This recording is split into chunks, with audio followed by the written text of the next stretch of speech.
സ്വകാര്യത പോലും ഹരിക്കപ്പെടുന്ന തരത്തിലേക്ക് അല്ലെങ്കിൽ അവരുടെ ആ രീതിയിലുള്ള കടന്നുകയറ്റം അവരുടെ അവകാശങ്ങൾക്ക് പേര് ഉണ്ടാകുന്നുണ്ട്. ഈ മേഖലയിൽ സാമ്പത്തികമായ ചില ഉത്തരവാദിത്വം, അതായത് ശമ്പളം ലഭിക്കുന്നതിനടക്കം ഈ ജോലിക്ക് കൂലി ലഭിക്കുന്നതിനടക്കം ചില വലിയ അന്തരം സിനിമാ മേഖലയിലുണ്ട്. സ്ത്രീകൾക്കും അതുപോലെ പുരുഷന്മാർക്കും അത്തരം എല്ലാ കാര്യങ്ങളും പരാമർശിക്കപ്പെടുന്ന എല്ലാ കാര്യങ്ങളും ബന്ധപ്പെട്ട അന്വേഷണം നടത്തിയ കമ്മീഷനാണ്. അതുകൊണ്ട് തന്നെ ആ റിപ്പോർട്ട് വലിയ പ്രാധാന്യമുള്ളതാണ്. കേരളത്തിൽ സിനിമാ മേഖലയിൽ മാത്രമല്ല, കേരളത്തിലെ ഒരു പൊതു അന്തരീക്ഷത്തിൽ പോലും വളരെ പ്രാധാന്യപ്പെട്ട പല നിർണായകമായ കാര്യങ്ങൾ റിപ്പോർട്ടിലൂടെ പുറത്തു വരുമ്പോൾ തന്നെയാണ് പ്രതീക്ഷിക്കപ്പെടുന്നത്. അതാണ് ഇപ്പോൾ പുറത്തു വരും, ഏതാനും ദിവസങ്ങൾക്ക് പുറത്തു വരുമെന്ന് ഉറപ്പായിരിക്കുന്നത്. അതാണ് അരുൺ, ഈ 2019 സർക്കാരിന് ഹേമ കമ്മീഷൻ റിപ്പോർട്ട് സമർപ്പിക്കുമ്പോൾ തന്നെ ഇത് പുറത്തുവിടണമെന്ന ആവശ്യം പല ഭാഗത്തു നിന്നും ഉയർന്നിരുന്നു. മാധ്യമപ്രവർത്തകരുടെ ഭാഗത്തു നിന്നും വലിയ രീതിയിലുള്ള ആവശ്യം ഉയർന്നിരുന്നു. ഒപ്പം WCC അടക്കമുള്ള വനിതാ സംഘടനകൾ അവരും പറഞ്ഞ കാര്യം ഇത്തരത്തിലുള്ള കാര്യങ്ങൾ ഇനി ആവർത്തിക്കപ്പെടരുതെന്നുണ്ടെങ്കിൽ ഇത് പുറത്തു വരണം എന്ന രീതിയിലായിരുന്നു.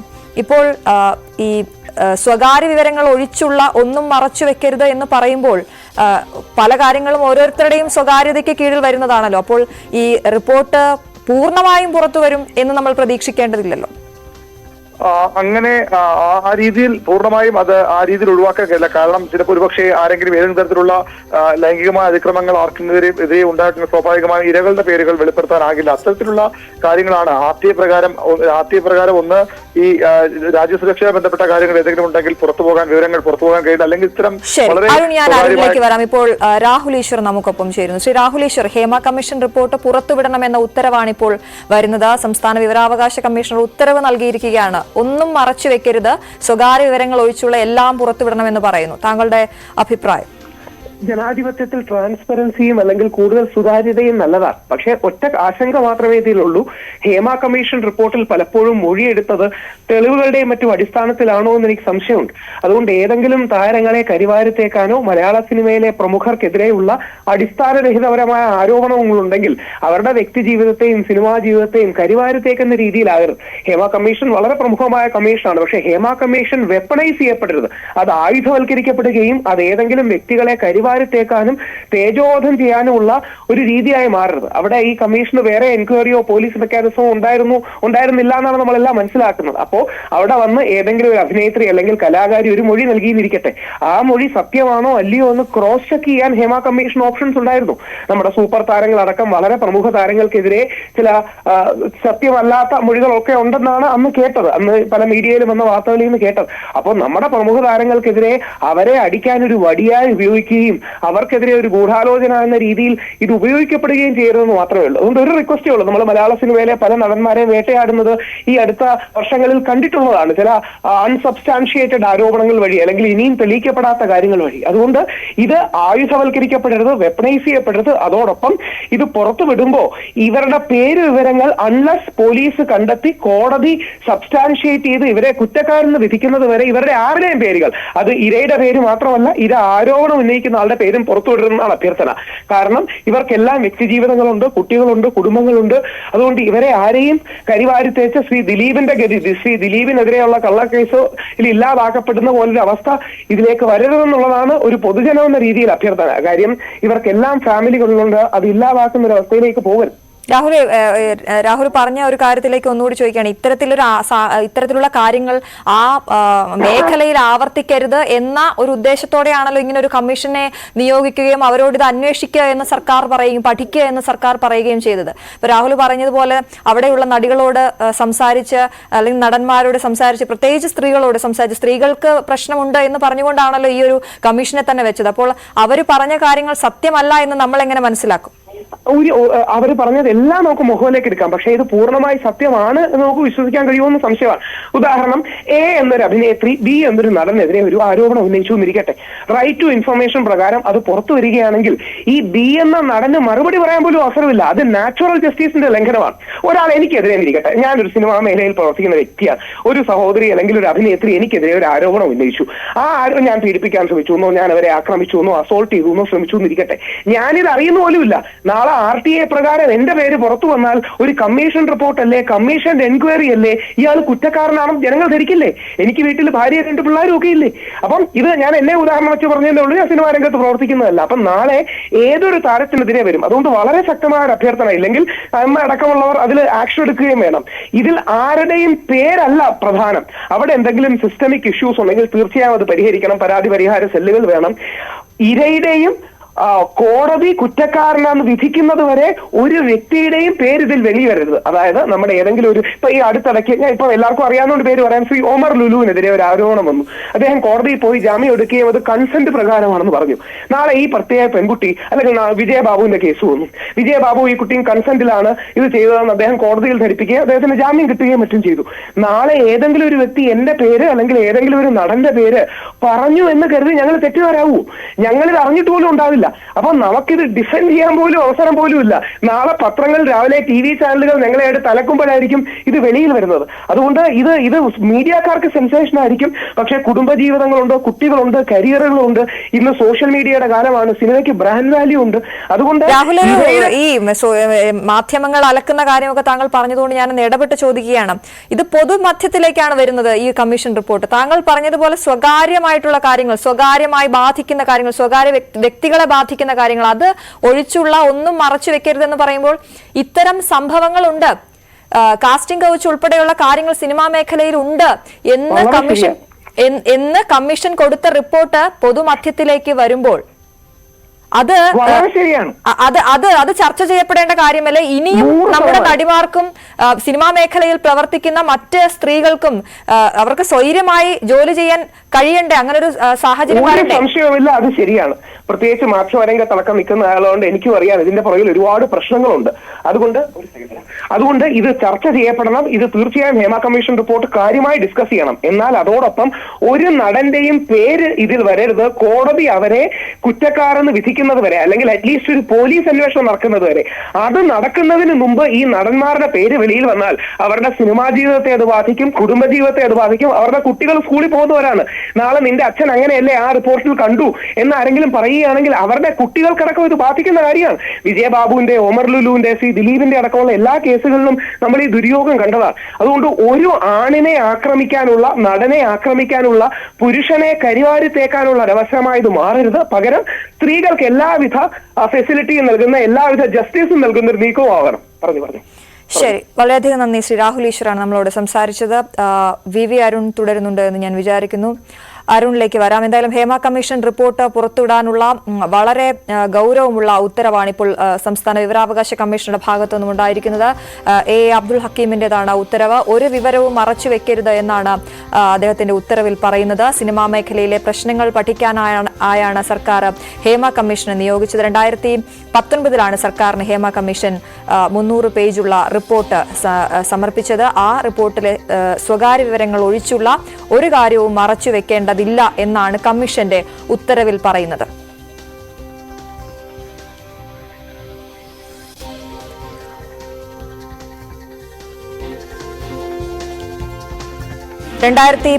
ഡിസംബർ 31 കമ്മീഷൻ മുഖ്യമന്ത്രി പിണറായി വിജയന് 300 പേജുള്ള ഈ റിപ്പോർട്ട് സമർപ്പിച്ചത്.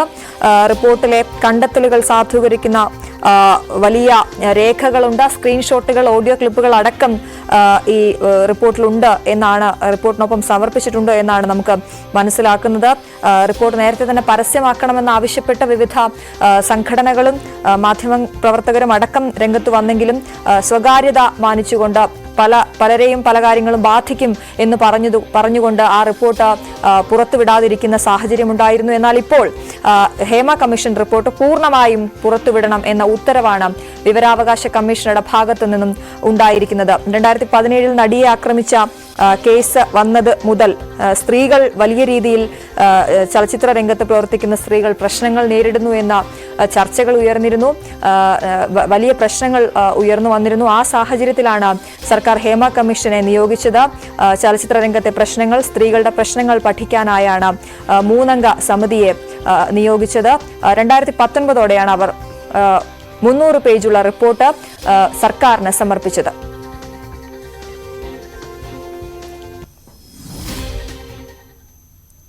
മറ്റു വാർത്തകളിലേക്ക്.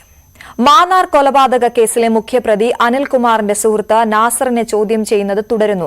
നാസറുമായി അനിൽകുമാർ നിരന്തരം ബന്ധപ്പെടുന്നുണ്ടെന്ന് CDR രേഖകൾ വ്യക്തമാക്കുന്നു. ഇന്നലെയും അനിൽകുമാർ വിളിച്ചു. പോലീസ് ചോദ്യം ചെയ്യുന്നതിനിടയിലായിരുന്നു അനിൽകുമാർ വിളിച്ചത്. അതേസമയം പ്രതികളുടെ തെളിവെടുപ്പ് നീളുകയാണ്.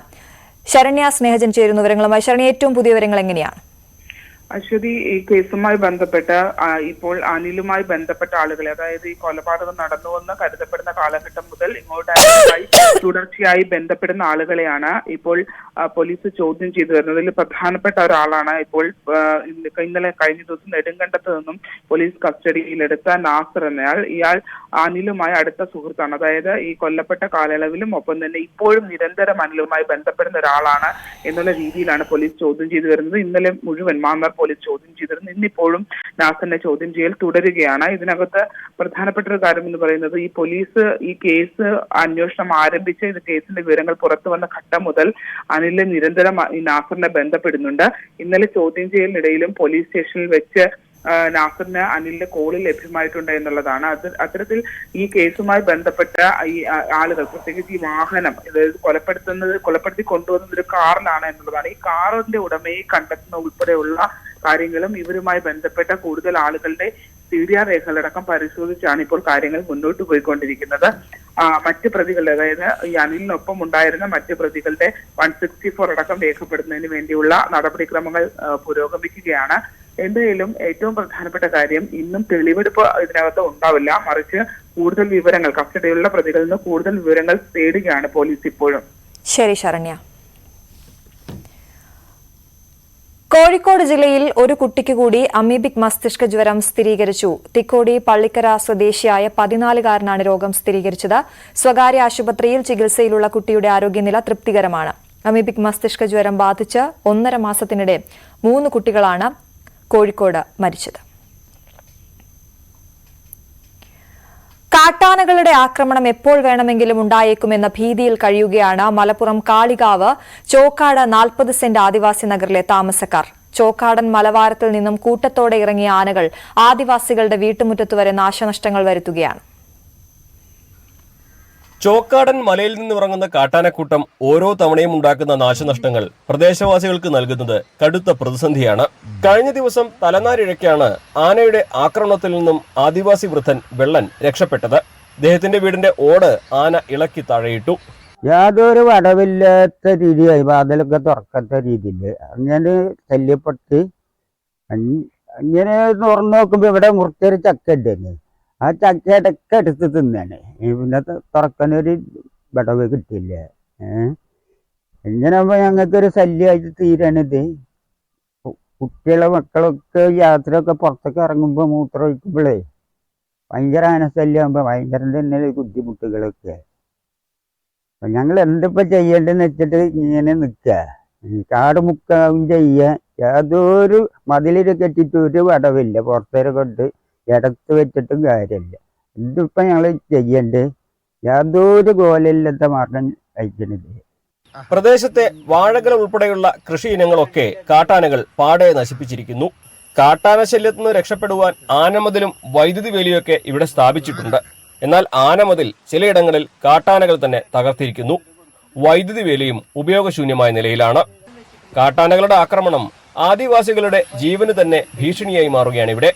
ഇവരുടെ വീടുകൾക്ക് സമീപത്തെ വൈദ്യുതി ലൈറ്റുകളിൽ ഒന്നുപോലും പ്രകാശിക്കുന്നില്ല. പ്രദേശത്ത് പലയിടങ്ങളിലായി ഹൈമാസ് ലൈറ്റുകൾ സ്ഥാപിക്കണമെന്നും ആനമതിൽ ഉൾപ്പെടെയുള്ള സുരക്ഷാ സംവിധാനങ്ങൾ കാര്യക്ഷമമാക്കണമെന്നും നാട്ടുകാർ ആവശ്യപ്പെടുന്നു. ഇവിടെയുള്ള കുടുംബങ്ങൾക്ക് വൈകുന്നേരം ആയില്ലെങ്കിൽ പുറത്തിറങ്ങാനോ അവർക്ക് വീട്ടിൽ സ്വസ്ഥമായി കിടന്നുറങ്ങാനോ പറ്റാത്ത അവസ്ഥയാണ് ഇപ്പോൾ കണ്ടുവരുന്നത്. നമുക്കറിയാം, നമ്മുടെ വീട്ടിന് മുന്നിൽ ഒരു ആന വന്ന് നിൽക്കുമ്പോൾ നമ്മൾ എത്രത്തോളം ഭയപ്പാടോട് കൂടിയിട്ടാവും വീട്ടിൻ്റെ ഉള്ളിൽ ഇരിക്കുക എന്നുള്ളത്. കുഞ്ഞു കുട്ടികളടക്കം വീട്ടിൽ മുറ്റത്ത് പുറത്തേക്ക് ഇറങ്ങാൻ പറ്റാത്ത അവസ്ഥ. വീടിന്റെ മുന്നിലുള്ള കവുങ്ങും അതുപോലെ തന്നെ വാഴയും വന്ന് ചവിട്ടി മറിച്ച് വീടിന്റെ ഓടടക്കം ഇളക്കി മറിച്ചുകൊണ്ട് നിൽക്കുന്ന ഈ ഒരു അവസ്ഥയാണ് ഇപ്പൊ ഇന്നിവിടെ കണ്ടുകൊണ്ടിരിക്കുന്നത്. ഇന്നലെ രാത്രിയും ആന വന്നിട്ടുണ്ട്, അതുപോലെ തന്നെ മിനിഞ്ഞാന്ന് വന്നിട്ടുണ്ട്. ഇവിടെ ആർക്കെങ്കിലും എന്തെങ്കിലും സംഭവിച്ചു കഴിഞ്ഞതിന് ശേഷം അധികാരികൾ ഇറങ്ങിയിട്ട് കാര്യമില്ല. ജില്ലയിൽ ഏറ്റവും കൂടുതൽ ആദിവാസികൾ താമസിക്കുന്ന സ്ഥലമാണ് 40 സെന്റ്. ഇവിടെ കുട്ടികളും സ്ത്രീകളും ഉൾപ്പെടുന്ന 200-ലധികം കുടുംബങ്ങളാണ് താമസിക്കുന്നത്. വന്യജീവി ആക്രമണം തടയാൻ ഉചിതമായ നടപടി സ്വീകരിക്കാൻ അധികൃതർ വൈകില്ല എന്ന പ്രതീക്ഷയിലാണ് ഇവിടുത്തുകാർ. ന്യൂസ് 18 മലപ്പുറം. തൃശൂർ വെള്ളിക്കുളങ്ങര കാരിക്കുളത്ത് കാട്ടാന ആക്രമണം. കാരിക്കുളം സ്വദേശി മൊയ്തീന്റെ വീട്ടുപറമ്പിലെ സെപ്റ്റിക് ടാങ്ക് ആന തകർത്തു. പറമ്പിലെ കൃഷിയും നശിപ്പിച്ചു. സംരക്ഷണ ഭിത്തിയും തകർത്തു. ഇന്ന് പുലർച്ചെയായിരുന്നു സംഭവം. പാലക്കാട് പള്ളിപ്പുറം റെയിൽവേ സ്റ്റേഷനിൽ പാർക്കിംഗ് സൌകര്യങ്ങളില്ലെന്ന് പരാതി. നൂറുകണക്കിന് യാത്രക്കാരാണ് സ്റ്റേഷനെ ആശ്രയിക്കുന്നത്. വെയിലും മഴയുമേറ്റ് വാഹനങ്ങൾ നശിക്കുന്നതായാണ് പരാതി. വാഹനങ്ങൾ മോഷണം പോകുന്നതും പതിവാണെന്ന് യാത്രക്കാർ പറയുന്നു. മതിയായ സൌകര്യം ഒരുക്കണമെന്നാണ് ആവശ്യം. തിരുവാതിര ഞാറ്റുവേലയുടെ ഭാഗമായി തദ്ദേശ സ്ഥാപനങ്ങളിൽ ഞാറ്റുവേല ചന്ത സംഘടിപ്പിച്ചു. പാലക്കാട് മുതുതല പഞ്ചായത്ത് കൃഷിഭവന്റെ നേതൃത്വത്തിൽ നടന്ന ഞാറ്റുവേല ചന്തയിൽ പച്ചക്കറി തൈകളും പൂച്ചെടികളും ഇടം പിടിച്ചു. ഗ്രാമപഞ്ചായത്ത് പ്രസിഡന്റ് ആനന്ദവല്ലി ഉദ്ഘാടനം ചെയ്തു. എറണാകുളം കണ്ണമ്മാലിയിലും എടവനക്കാടും കടലാക്രമണം അതിരൂക്ഷമാണ്. കടൽഭിത്തി നിർമ്മാണം പൂർത്തിയാക്കണമെന്നാവശ്യപ്പെട്ട് രണ്ടിടത്തും പ്രദേശവാസികൾ പ്രതിഷേധത്തിലാണ്. ജില്ലാ കളക്ടറുടെ അഭ്യർത്ഥന കണക്കിലെടുത്ത് കണ്ണമ്മാലിയിൽ ഈ മാസം 21 വരെ പ്രത്യക്ഷ സമരം നിർത്തിവച്ചിട്ടുണ്ട്. എന്നാൽ ഉറപ്പുകൾ പാലിച്ചില്ലെന്നാരോപിച്ച് എടവനക്കാട് വീണ്ടും സമരം തുടങ്ങി. പ്രതിപക്ഷ നേതാവ് വി ഡി സതീശൻ എടവനക്കാട്ടെ ദുരിതബാധിത മേഖല സന്ദർശിച്ചു. കൊച്ചിയുടെ തീരമേഖലകൾ വളരെ കനത്ത നാശനഷ്ടമാണ് കടലാക്രമണം മൂലമുണ്ടാകുന്നത്. കണ്ണമാലിയിലും വൈപ്പിലും എല്ലാം തന്നെ സമാനമായ ദൃശ്യങ്ങൾ തന്നെയാണ്. എടവനക്കാട് വീണ്ടും കടൽക്ഷോഭം ഉണ്ടാകുന്നു. ഇന്ന് എടവനക്കാട് പ്രതിപക്ഷ നേതാവ് വി ഡി സതീശൻ സന്ദർശിച്ചു. വി ഡി സതീശനും ഹൈബീഡൻ എം പി അടക്കമുള്ള സംഘമാണ് ഇന്ന് സന്ദർശിക്കുകയും ചെയ്തത്. കാരണം കഴിഞ്ഞ കുറേ ദിവസങ്ങളായി മേഖലയിൽ വലിയ രീതിയിലുള്ള പ്രതിഷേധങ്ങൾ ഉണ്ടാകുന്നു. അതുകൊണ്ട് തന്നെയും ഇവിടുത്തെ സ്ഥിതിഗതികൾ നേരിട്ട് ബോധ്യപ്പെടുത്തുക, അത് നിയമസഭയിൽ ഉന്നയിക്കുക എന്ന ലക്ഷ്യത്തോടുകൂടിയാണ് അദ്ദേഹം സന്ദർശനം നടത്തിയത്. അദ്ദേഹം രാവിലെ ഇവിടെ എത്തുകയും അതോടൊപ്പം തന്നെ ഈ തീരദേശ മേഖലയിലെ റോഡുകൾ പൂർണ്ണമായും തന്നെ തകർന്നിരിക്കുകയാണ്. ഈ റോഡുകളുടെ എല്ലാം തന്നെ അവസ്ഥ ബോധ്യപ്പെടുകയും ചെയ്തു. ഒപ്പം തന്നെ ഇവിടെ തകർന്ന വീടുകൾ, ആളൊഴിഞ്ഞു പോയ സ്ഥലങ്ങൾ, ഇവിടങ്ങളിലെല്ലാം അദ്ദേഹം സന്ദർശനം നടത്തുകയും അതോടൊപ്പം തന്നെ അദ്ദേഹത്തോട് പരാതി പറയുന്നതിന് വേണ്ടി തന്നെ ഇവിടെ കാത്തുന്നവരെല്ലാം പ്രതികരണങ്ങൾ വളരെ വൈകാരികമായിരുന്നു. കാരണം കഴിഞ്ഞ കുറേ നാളുകളായി അവർ ഈ ദുരിതങ്ങൾ അനുഭവിക്കുന്നു. അതിന്റെ ഒരു നേർചിത്രം തന്നെയാണ് പ്രതിപക്ഷ നേതാവിനോട് അവർ സംസാരിക്കുകയും ചെയ്തത്. നിങ്ങളോട് കാല് പിടിച്ച് അപേക്ഷിക്കുന്നില്ല. അതല്ല, ആ 10 ലക്ഷം ബില്ല് കിട്ടുന്ന ഞങ്ങൾക്ക് ആ 5 എന്താ 50 ലക്ഷം രൂപയുടെ അതോടെ തീവളം ചെയ്യിക്കുന്നവർ കാശ് വേണ്ട. കഴിഞ്ഞ കുറേ നാളുകളായി ഇവിടെ നടക്കുന്ന പ്രവർത്തനങ്ങൾ അത് ജിയോ ബാഗ് ഇടുന്നത് മാത്രമാണ് എന്നാണ് നാട്ടുകാർ പറയുന്നത്. ബോധ്യപ്പെടുകയും ചെയ്തിരുന്നു. കാരണം ജിയോ ബാഗുകൾ കൊണ്ട് കടൽഭിത്തി അധിക കാലം നിലനിർത്താൻ കഴിയുന്നില്ല. അതുകൊണ്ട് സർക്കാർ എന്ത് ചെയ്യുകയാണ് എന്ന് പ്രതിപക്ഷ നേതാവ് ചോദിച്ചു. കാര്യമായ രീതിയിലുള്ള ഒരു പ്രവർത്തനവും ഇവിടെ നടക്കുന്നില്ല. അതുകൊണ്ട് തന്നെയാണ് തീരദേശവാസികൾ ഈ ദുരിതം അനുഭവിക്കുന്നത്. ഇവരെ ഇവിടെ നിന്ന് പുറത്താക്കാനുള്ള ഗൂഢലക്ഷ്യം ഇതിന് പിന്നിലുണ്ടോ എന്ന് പോലും പ്രതിപക്ഷ നേതാവ് ചോദിച്ചു. അവരുടെ വീടിനകത്താണ് വെള്ളം. വീടെല്ലാം കേടുപാടുകൾ പറ്റിക്കഴിഞ്ഞു. ഏത് സമയത്തും തകർന്നു വീഴാവുന്ന തലത്തിലേക്ക് വീടുകളാവുകയാണ്. എനിക്ക് സംശയം, എന്തുകൊണ്ടാണ് ഇത് ഇങ്ങനെ ഇടപെടാത്തത്? ഇവിടെ നിന്നും ഇവരെ മുഴുവൻ എവിക്ട് ചെയ്യുക എന്നുള്ള ഒരു ഗൂഢമായ ഉദ്ദേശം ഇതിന്റെ പുറകിലുണ്ടോ എന്ന് സംശയിക്കുന്ന തരത്തിലാണ് ബന്ധപ്പെട്ട അധികൃതരെല്ലാം ഒന്നും ചെയ്യാതെ കയ്യും കെട്ടിയിരിക്കുന്നത്. പൊതുവിൽ സർക്കാരും അതോടൊപ്പം തന്നെ CPM ജില്ലാ നേതൃത്വവും പറയുന്നത് കേന്ദ്ര സർക്കാരിനെ കൊണ്ടും സഹകരണത്തോടുകൂടി മാത്രം ഇത്തരം പദ്ധതികൾ പ്രാവർത്തികമാക്കാൻ കഴിയുകയുള്ളൂ എന്ന് പറയുകയുണ്ട്. അതുകൊണ്ട് MP കൂടി ഇക്കാര്യങ്ങളിൽ ഇടപെടേണ്ടതുണ്ട് എന്ന് പറഞ്ഞിരുന്നു. എന്നാൽ ഇക്കാര്യത്തിൽ എന്ത് പ്രൊജക്ടാണ് സംസ്ഥാന സർക്കാർ മുന്നോട്ട് വെച്ചിട്ട് നാളിതുവരെയായിട്ടും ഇത് സംബന്ധിച്ച് യാതൊരു രീതിയിലുള്ള ഒരു നിർദ്ദേശം പോലും സർക്കാരിന്റെ ഭാഗത്തുനിന്ന് ഉണ്ടായില്ല എന്ന് ഹൈബീഡൻ MP പറഞ്ഞു. NDA സർക്കാർ അധികാരത്തിൽ വന്നതിന് ശേഷം എന്റെ ചോദ്യത്തിന് മറുപടിയായി കിട്ടിയത് 1 രൂപ പോലും കേന്ദ്ര സർക്കാർ തീരദേശത്തെ കടൽഭിത്തി പുലിമുട്ട് നിർമ്മാണത്തിന് വേണ്ടി നൽകിയിട്ടില്ല എന്നുള്ളതാണ്. ഇത് ചോദ്യോത്തരവേളയിൽ ചോദിച്ചപ്പോൾ ഇതിനെ സംബന്ധിച്ച് യാതൊരു പദ്ധതിയും സംസ്ഥാന ഗവൺമെന്റിന്റെ ഭാഗത്തുനിന്ന് സമർപ്പിച്ചിട്ടില്ല എന്നുള്ളതാണ്. ഈ പുതിയ സെഷന്റെ കാര്യമല്ല ഞാൻ പറയുന്നത്. 17ാം ലോക്സഭയിൽ നൽകിയ മറുപടി അതിനനുസൃതമായി ഒരു പദ്ധതിയും ഈ കഴിഞ്ഞ 8 വർഷമായി സംസ്ഥാന സർക്കാർ കേന്ദ്ര സർക്കാരിന് സമർപ്പിച്ചിട്ടില്ല എന്നുള്ളതാണ് മനസ്സിലാക്കാൻ സാധിച്ചത്. എന്തായാലും തീരദേശവാസികളുടെ സങ്കടങ്ങളും ദുരിതങ്ങളും എല്ലാം തന്നെ തുടരുകയാണ്. കാരണം ഇതിൽ അടിയന്തരമായ നടപടികൾ ആരും തന്നെയും പ്രതീക്ഷിക്കുന്നില്ല. കാരണം ശാശ്വതമായ നടപടികളിലേക്ക് വളരെ പെട്ടെന്ന് നീങ്ങുമെന്ന് ആർക്കും തന്നെയും ഒരു വിശ്വാസവുമില്ല. ജിയോ ബാഗുന്ന പതിവ് താൽക്കാലിക സമ്പ്രദായങ്ങൾക്ക് തിരമാലകളെ തടുത്തു നിർത്താനും കഴിയില്ല. അതുകൊണ്ട് ഒരു കാര്യം ഉറപ്പാണ്, തീരദേശ മേഖലകൾ, കൊച്ചിയുടെ തീരദേശ മേഖലകളിൽ ഇനിയും സമരത്തിന്റെ വേലിയേറ്റമായിരിക്കും എന്ന് അതിൽ യാതൊരു സംശയവുമില്ല. കാരണം അവർക്ക് മറ്റ് വഴികളില്ലാതായിരിക്കുന്നു. പ്രതിഷേധം മാത്രമാണ് അവർക്ക് മുന്നിലുള്ളത്. പൈപ്പിൽ നിന്ന് ക്യാമറമാൻ മനോജിനൊപ്പം ഡാനി പോൾ, ന്യൂസ് 18.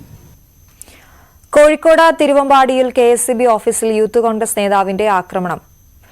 ലൈൻമാനെയും അസിസ്റ്റന്റ് എഞ്ചിനീയറെയും കയ്യേറ്റം ചെയ്ത് കമ്പ്യൂട്ടർ ഉൾപ്പെടെ തകർത്തു. തിരുവമ്പാടി സ്വദേശി അജ്മൽ UCയെ അറസ്റ്റ് ചെയ്തു. വൈദ്യുതി ബില്ലിൽ കുടിശ്ശിക വരുത്തിയതിന് അജ്മലിന്റെ വീട്ടിലെ കണക്ഷൻ വിച്ഛേദിച്ച ലൈൻമാനെ അജ്മലും മറ്റൊരാളും ചേർന്ന് മർദ്ദിച്ചുവെന്നാണ് പരാതി.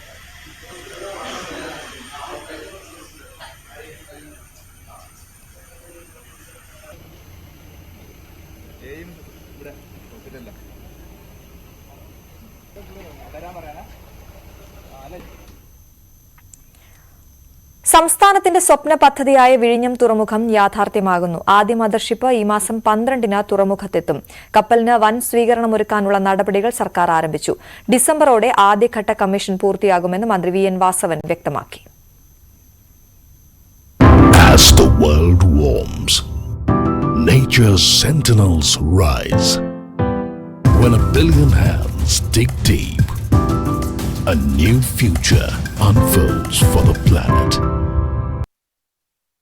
വെള്ളി നിരക്കുകൾ. കവിത ഗോൾഡ് ആൻഡ് ഡയമണ്ട്സ് ഇന്നത്തെ സ്വർണം വെള്ളി നിരക്കുകൾ നിങ്ങൾക്കായി സമർപ്പിക്കുന്നത് wedding collections from Kavitha gold and diamonds. സ്വർണം 22 ക്യാരറ്റ് ഗ്രാമിന് 6765 രൂപ, പവന് 54,120 രൂപ. സ്വർണം 18 ക്യാരറ്റ് ഗ്രാമിന് 5620 രൂപ, പവന് 44,960 രൂപ. വെള്ളി ഗ്രാമിന് 99 രൂപ, കിലോയ്ക്ക് 99,000 രൂപ.